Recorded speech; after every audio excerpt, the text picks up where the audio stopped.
the desperate plea. The universe was vast and cold, but nothing was colder than the silence that had fallen over the Krellian Empire's outer colonies. Ambassador Thren stood at the viewing port of his diplomatic vessel, watching the debris field that had once been the proud fortress world of Kalos drift past like scattered bones in space. His four eyes, normally a vibrant purple, had dulled to a lifeless gray over the past weeks of witnessing one defeat after another. The ship's navigator, a young Krellian barely past her first molting, approached with hesitant steps. Her voice trembled as she spoke. "Ambassador, we're approaching the coordinates. The human outpost should be visible soon." Thren nodded slowly, his elongated fingers gripping the rail until his knuckles turned white. This mission represented their last hope, though he wondered if hope was too strong a word for what they were attempting. 30 cycles had passed since the Galactic Council had voted to isolate humanity. 30 cycles since they had declared humans too unpredictable, too violent, too chaotic to be part of civilized space. The Krellians had been among the loudest voices calling for their removal, citing incidents where human merchant vessels had turned pirate fleets into floating graveyards, where human colonies had responded to minor territorial disputes with overwhelming force. Now Thren was about to beg these same barbarians for salvation. The outpost appeared on their screens, a massive structure that seemed to absorb light rather than reflect it. It was built into an asteroid, its design purely functional without any of the aesthetic considerations that most species valued. Weapon ports dotted its surface like eyes, all of them tracking the Krellian vessel as it approached. Even abandoned, or seemingly so, the station radiated menace. "Krellian vessel, state your purpose," came a voice over the communication system. It was flat, emotionless, and undeniably human. Thren moved to the communication console, his ceremonial robes rustling with each step. "This is Ambassador Thren of the Krellian Empire. I come seeking an audience with any human military authority willing to receive me. The matter is urgent and concerns the survival of multiple species." Long seconds of silence followed before the voice returned. "You're either very brave or very desperate to come here, Ambassador. Talk at Bay 7, General Stone will meet you there." The connection cut abruptly, leaving Thren to wonder which description fit him better. Perhaps both were true. The docking procedure was smooth and efficient, handled entirely by automated systems that required no input from the Krellian crew. As the airlock sealed and pressurized, Thren straightened his robes and tried to project an air of dignity he no longer felt. The inner door opened to reveal a single human waiting for them. General Marcus Stone was not what Thren had expected. The human was older, his hair completely gray, his face lined with years of experience. He wore a simple black uniform with no decorations save for a single pin on his collar, showing Earth's blue marble. His eyes, however, were what caught Thren's attention. They were brown. Unremarkable by human standards, but they held a weight to them, as if they had seen too much and forgotten none of it. "Ambassador Thren," Stone said, his voice carrying a slight rasp. "It's been a long time since we've had visitors from the Krellian Empire, or from any empire for that matter." He gestured for them to follow him deeper into the station. The corridors were stark and utilitarian, lit by harsh white lights that cast sharp shadows. Other humans passed them occasionally, all wearing the same black uniforms, all moving with purpose but without hurry.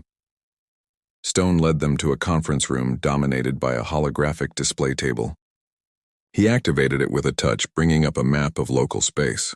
Red markers indicated Krellian territory or what remained of it. Black zones showed areas that had gone completely dark.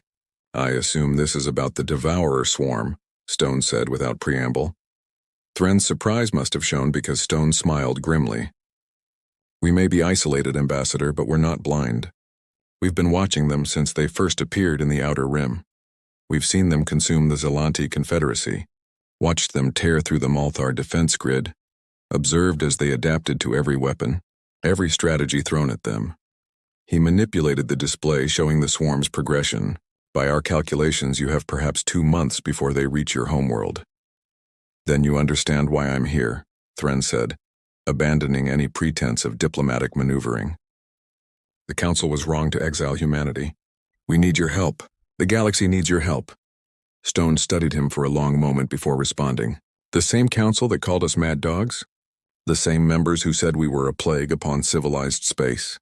The same species who threatened to destroy Earth itself if we didn't retreat to our own system?" His voice remained level, but Thren could hear the undercurrent of old anger. Yes, Thren admitted, his voice barely above a whisper. We were fools. We feared what you might become, so we tried to cage you. But the universe has shown us that there are things far worse than humanity's violence. The Devourers don't negotiate, they don't show mercy, they don't stop. They simply consume everything in their path, breaking it down to base atoms to fuel their endless expansion. Stone walked around the table, his boots clicking against the metal floor. Do you know what humanity did after the exile, Ambassador? Do you know how we spent these 30 cycles? Thren shook his head, though he suspected he was about to learn something that would change everything. We prepared, Stone said simply. We knew that someday, somewhere, something would threaten the galaxy that your council couldn't handle. Something that would require the very traits you feared in us. So we built things, Ambassador. Terrible things. Beautiful things. Things that exist in the space between sanity and madness. He pulled up new files on the display, but they were encrypted, showing only designation numbers and status indicators. The Prometheus Protocol, Stone continued, named after the Titan who stole fire from the gods. Every human knows the story. He was punished for his theft, chained to a rock where an eagle would eat his liver every day only for it to regenerate each night. An eternal torment for bringing power to those deemed unworthy. He looked directly at Thren. Humanity accepted a similar punishment when we accepted exile, but like Prometheus, we knew the power we held was necessary, even if others feared it. Thren felt his secondary heart begin to race. What did you build, General? Stone's smile was sharp as a blade. We built the myths, Ambassador. Every human culture has legends of warriors who sleep until the world's darkest hour. Arthur and his knights waiting in Avalon. The Einherjar in Valhalla. The hidden Imam. The eternal emperor. We took those myths and made them real. The display changed again, showing massive structures hidden in the dark spaces between stars. Ships that defied conventional design philosophy. Looking more like Gothic cathedrals crossed with predatory animals than spacecraft. Weapons platforms that bent space around them. Fighter craft that seemed to phase in and out of reality. For 30 cycles we've been building and training in the dark, Stone explained. Every human colony contributed. Every citizen gave what they could. We unified our species in a way we never could when we were part of your galactic community. We became one people with one purpose. To be ready when the galaxy needed monsters to fight monsters. And you'll help us? Thren asked, hope creeping into his voice for the first time in weeks. Stone was quiet for a moment, then moved to a wall panel and placed his hand on a biometric scanner. A hidden compartment opened, revealing a communication device that looked ancient and new at the same time. The decision isn't mine alone to make, Stone said, lifting the device. This will send a signal to every human military installation, every hidden fleet, every sleeping warrior we've prepared. They'll vote. If the majority agrees, the Prometheus Protocol activates. He paused, his finger hovering over the activation key. But understand this, Ambassador. Once we do this, there's no going back. The galaxy will see what humanity has become in isolation. They'll see why you were right to fear us, and why you were wrong to cast us out. Thren straightened to his full height, all four eyes focused on Stone. General, my people are dying. My children are on our homeworld, waiting for news that help is coming. If humanity's darkness is what it takes to defeat the Devourers, then I welcome it. I'll bear the responsibility for whatever comes after. Stone nodded slowly and pressed the activation key. The device emitted a single, clear tone that seemed to resonate through the entire station. Then silence. They waited. 1 minute, 5, 10. Then the displays around the room began to light up with responses. Green lights, one after another, spreading across the star map like a wave. The vote is unanimous, Stone said. And for the first time since Thren had met him, the humans seemed genuinely surprised. Every installation, every fleet, every soldier has agreed. The Prometheus Protocol is active. He turned to Thren. Ambassador, you should return to your ship and move to safe coordinates. What comes next? You'll want to observe from a distance. As Thren and his aides were escorted back to their vessel, he couldn't shake the feeling that he had just witnessed something momentous. The activation of the Prometheus Protocol wasn't just about military assistance. It was humanity's return to the galactic stage, but not as the species that had been exiled. They were returning as something else, something shaped by 30 cycles of isolation and preparation. Their ship had barely cleared the station when space itself seemed to shudder. Rifts opened in the fabric of reality, not the smooth portals of standard faster-than-light travel, but tears that bled light and energy. From these wounds in space emerged ships that shouldn't exist. They were massive, some larger than cities, their hulls covered in configurations that hurt to look at directly. They moved without visible propulsion, sliding through space as if it were water. Thren counted 20, then 50, then stopped counting as more continued to emerge. Each ship was unique, as if designed by different mad architects who had been given the same impossible brief: build something that could kill gods. Some bristled with weapons that defied classification. Others seemed to be made of living metal that shifted and reconfigured as he watched. All of them radiated an aura of controlled violence. A new voice came over their communication system, female and commanding. "Ambassador Thren, this is Admiral Victoria Reeves of the Mythic Fleet. General Stone has briefed us on the situation. We're moving to intercept the Devourer swarm at the Blackstone Nebula.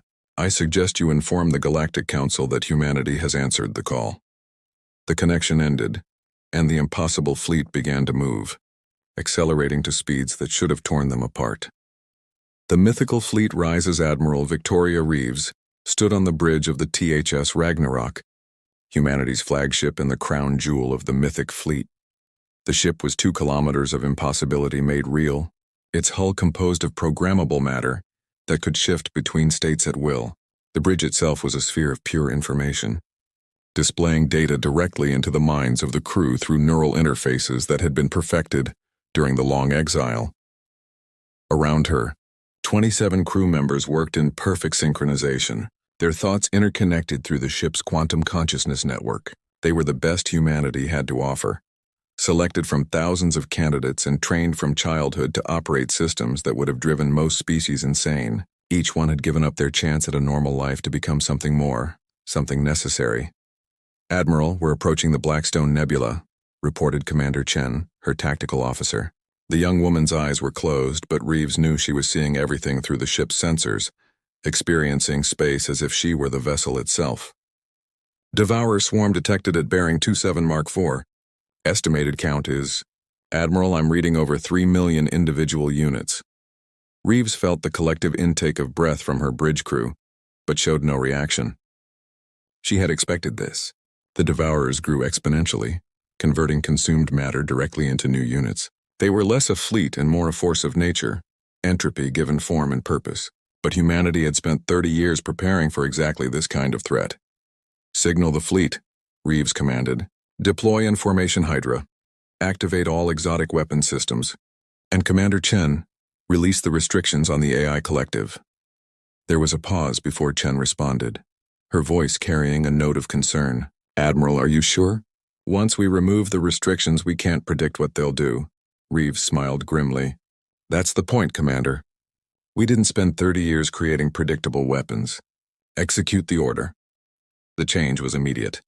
The ship's AI, which had been helpful but limited, suddenly expanded its consciousness across every system. Reeves felt it brush against her mind through the neural link, vast and alien despite being human-created. "Hello, Admiral," the AI said, its voice carrying harmonics that shouldn't exist. "We've been waiting for this moment." "Permission to optimize?" "Granted," Reeves replied. The ship began to change around them, walls flowing like liquid as the AI reconfigured the internal structure for maximum efficiency. Weapon systems came online that hadn't been tested outside of simulations, drawing power from dimensions that physics said shouldn't exist. The Devourer swarm had noticed them now. The mass of biomechanical horrors shifted direction like a school of fish, billions of tons of living machinery moving with singular purpose. They had consumed entire civilizations, adapting to every defense, learning from every encounter. They were the ultimate evolutionary predator. "Enemy will be in range in 3 minutes, Chen reported. "Admiral, I'm detecting communication attempts from multiple Galactic Council vessels. They're asking what we're doing here." "Ignore them," Reeves ordered. "All ships, this is Ragnarok Actual. You know what's at stake. You know what we've trained for. Today, humanity stops playing by the rules that got us exiled. Today, we show the galaxy why monsters need other monsters to keep them in check. Weapons free. Give them hell." The first exchange of fire lit up space like a new star being born. The Devourers launched their typical assault, clouds of microscopic machines designed to disassemble matter at the molecular level, accompanied by larger units that could crack asteroids with their weapons. It had worked against every fleet they had encountered. But humanity's ships weren't playing by conventional rules. The THS Beowulf phased out of normal space entirely, reappearing inside the swarm's formation and detonating a cascade bomb that created a chain reaction of miniature black holes. The THS Artemis fired weapons that didn't destroy matter but rewrote it, turning Devourer units into expanding clouds of flowers that bloomed and died in seconds. The Ragnarok itself deployed its primary weapon, something the scientists had called a causality cannon. It didn't fire projectiles or energy. Instead, it fired pure possibility, creating zones where the laws of physics became suggestions rather than rules. Devourer units caught in these zones simply ceased to function, their complex biological machinery unable to adapt to constantly shifting reality. But the swarm was learning, as it always did. Units began to adapt, developing resistances to the exotic weapons, finding ways to survive in the chaos humanity was creating. For every 1,000 destroyed, 10,000 more took their place. The battle was escalating into something that would make the surrounding space uninhabitable for generations. "Admiral, I'm detecting a massive energy buildup in the swarm's core," Chen warned. "They're combining units, creating something new." Through the sensors, Reeves watched as millions of Devourer units merged together, forming a creature that defied description. It was the size of a moon, a writhing mass of weapons and sensors and adaptive armor. It began to move toward Earth's fleet, shrugging off weapons fire that would have destroyed planets. "So they can learn," Reeves murmured. "Good. It wouldn't be fun if it was easy." She opened a channel to the entire fleet. "All ships execute Maneuver Prometheus. It's time to show them our true face." The human fleet began to move in perfect synchronization, not like individual ships but like parts of a single organism.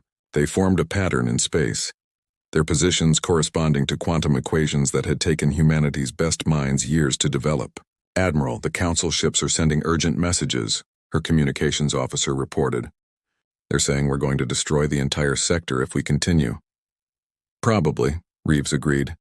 "But that's better than letting the swarm reach inhabited systems. Continue the maneuver." The ships locked into position and space between them began to change. Energy flowed from ship to ship, creating a web of power that grew brighter with each passing second. The merged Devourer creature sensed danger and accelerated toward them, desperate to break their formation before they could complete whatever they were attempting. It was too late. The web of energy collapsed inward, then exploded outward in a wave that wasn't light or heat or radiation but something older, more fundamental. It was the force that had created stars, that had driven the expansion of the universe itself. It was creation weaponized, turned against entropy made manifest. The wave hit the merged creature and began to unmaking it, not destroying but reversing its existence, turning it back into the base elements it had consumed, then further back into pure energy, then into nothing but possibility. The creature tried to adapt, tried to evolve a defense, but there was no defense against being erased from the timeline of the universe itself. The rest of the swarm, witnessing the death of their ultimate creation, did something they had never done before. They retreated, not in an organized withdrawal but in panic, individual units scattering in all directions, their collective intelligence broken by the impossibility of what they had witnessed. "Should we pursue, Admiral?" Chen asked. Reeves shook her head. "No, let them run. Let them spread the word to whatever dark corner of space they came from. Humanity is no longer hiding." She opened a channel to Ambassador Thren's ship, which had been observing from a safe distance. "Ambassador, the immediate threat has been neutralized. The Krellian Empire is safe for now." Thren's response was barely audible, his voice filled with awe and terror in equal measure. "Admiral, what did you do? That weapon, that wave, it violated every law of physics we know." "We rewrote the laws, Ambassador," Reeves replied. "That's what humanity did during our exile. We stopped accepting the universe as it was and started making it what we needed it to be." The aftermath of the battle brought rapid changes. Ships from every major civilization arrived to witness the impossible debris field, to scan the remnants of physics-defying weapons, to try to understand what humanity had become. The Galactic Council convened an emergency session, with some members calling for humanity to be declared an even greater threat than before, while others argued they were the only hope against future existential threats. Ambassador Thren stood before the council, his testimony carrying weight as the representative of the civilization humanity had saved. "Yes, they are dangerous," he said, his four eyes scanning the assembled representatives. "Yes, they have weapons that shouldn't exist. Yes, they've become something that terrifies me on a fundamental level, but they came when we called. They stood between us and annihilation. They are monsters, but they are our monsters now." The vote to lift humanity's exile passed by a narrow margin, but with strict conditions. The Mythic fleet would serve as the galaxy's last line of defense, but would remain separate from normal military operations. Humanity would share some of their less dangerous technologies, but would keep their most powerful weapons under their sole control. It was an uneasy alliance built on fear as much as gratitude. General Stone, now serving as humanity's liaison to the Galactic Council, met with Thren one last time before the Krellian departed for home. "You asked for our help and we gave it," Stone said. "But this isn't over. The Devourers were just one threat. There are things in the dark spaces between galaxies that make them look tame, things that have noticed the light we made during the battle." Thren suppressed a shudder. "And humanity will be ready for them?" Stone's smile was sharp and predatory. "Ambassador, we've been ready since the day you exiled us. We just needed someone to give us permission to be what we truly are." He paused, then added, "The myths weren't just stories we told our children. They were promises, promises that when the darkest hour came, humanity would rise to meet it no matter the cost." As Thren's ship departed, he watched the Mythic fleet dispersing back into the dark spaces they had emerged from, but now he knew they were there, waiting, watching, preparing for the next threat. The galaxy had gained powerful protectors, but at the cost of accepting that humanity had evolved into something beyond their understanding. The humans had answered the call for help, but in doing so, they had shown the galaxy a truth that would haunt many species for generations to come. Sometimes to defeat monsters you had to become something worse, and humanity had embraced that transformation with a terrible joy that spoke to something primal in their nature. The fleet that had been spoken of in myths was real, but the real myth was that humanity had ever been anything other than what they were now. They had always been warriors, always been survivors, always been willing to do what others couldn't or wouldn't. The exile had simply given them time to perfect those traits, to weaponize them, to turn them into something that could stand against the darkness and win. And somewhere in the void, Admiral Reeves stood on her bridge, looking out at stars that held new threats, new challenges, new opportunities to prove that humanity's monsters were exactly what the galaxy needed.